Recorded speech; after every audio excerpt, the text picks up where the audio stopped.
Morning, folks. All right, I haven't made one of these in a while. So I'm in a new class called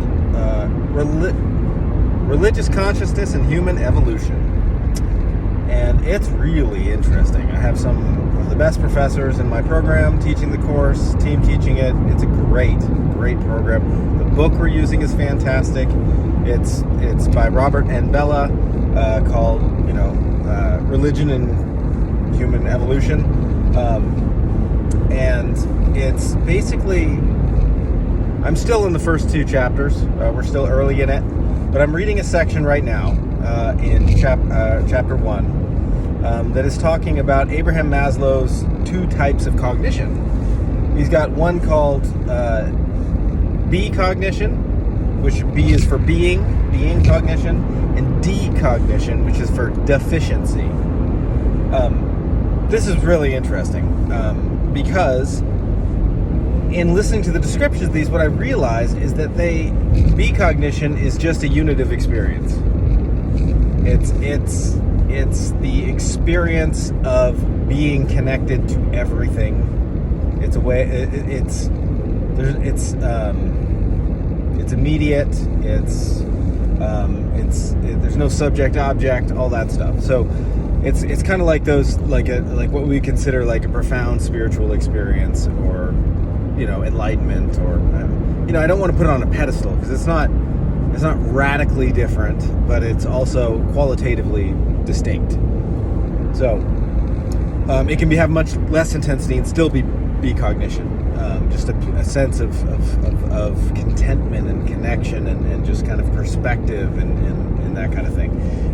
In contrast, you have decognition, which is deficiency cognition. I would relate this to kind of a fragmented type of consciousness.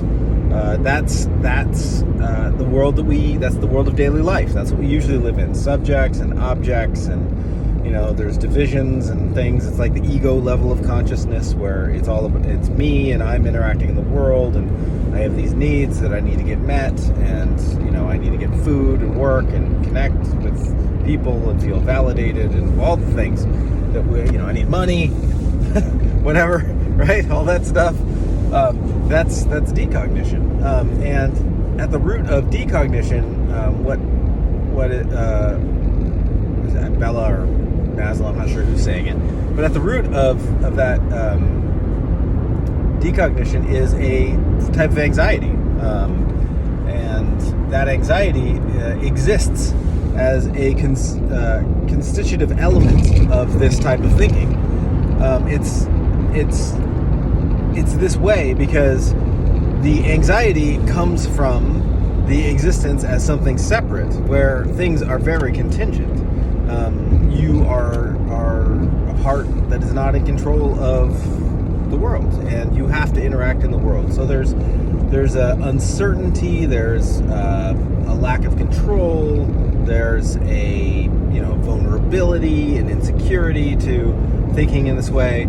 But there's also a very big power to it. I mean, we can, without, decognition, we wouldn't function very well in the world. We wouldn't be able to, go to work and do things to produce intended goals. We couldn't be goal seeking and all these really important things. So, decognition is not a lesser kind of cognition. It's just a different type of cognition. It's like really focused and like laser sharp and directed and goal seeking type of cognition. It's the ego at work in the best possible sense. So it's interesting to distinguish those two things, because B cognition is that feeling of completeness and totality and connection. I've had a few unitive experiences myself, always in nature for me, but you can have them anywhere. People can have them playing sports. You can look out the window while you're at school or at work and have a unitive experience. It's not limited to traditional forms of religious observation. It's just a state of consciousness, but it often is elicited by religious contexts and rituals and spiritual. Just understand, when I use the word religion, I'm using a functional definition of religion, and what I mean by a functional definition is that I'm using the word religion to indicate practices and things that, help to align the individual to what we know to be real, or what they know to be real, the society knows to be real, and have an experience of a real encounter with those realities.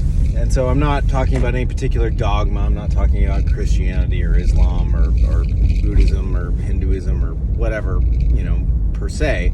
Although those are also all religions, I'm not referring to any particular dogma. I'm talking about the function of religion to orient us to our cosmology. So these unitive experiences often happen that way because if they're successful, they orient us to the cosmology. They orient us to the big picture. And so the rituals in general are supposed to do that, in painting with a really broad brush here.